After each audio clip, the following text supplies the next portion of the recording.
सुन रहे हैं मंटू बिहारी ऑफिशियल को सुगौली घाट की शानदार प्रस्तुति। हरे राम गाव बांसवारी में, हरे राम गाव बांसवारी में। देखो बैठ गइनी पियावा के गाड़ी में, देखो बैठ गइनी पियावा के गाड़ी में। बेच देनी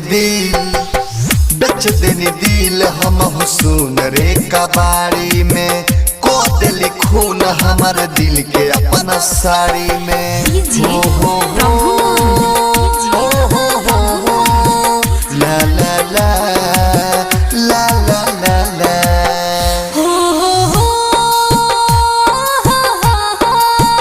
ला ला ला तुर दिल सपना जौन देखनी तहरा साथे हो, दोसरा के नाम के सेनुर दौर के अपना माथे हो।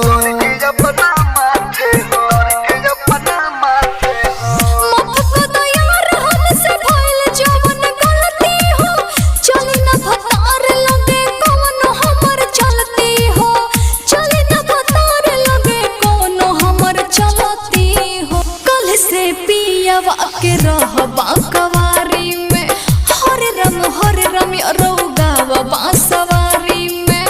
देखो बैठ गइनी पियावा के गाड़ी में, देखो बैठ गइनी पियावा के गाड़ी में। बेच देनी दिल हम हुसून रे कबाड़ी में, को दिल खून हमारे दिल के अपना साड़ी में। Presented by Unique Films. ला ला ला ला ला ला ला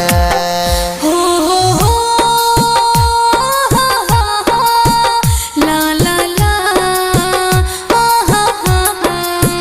प्यार के हमारा खनलू अपना से दिलवा से, कहले विदेशिया दो खेल खेललू दिलवा से।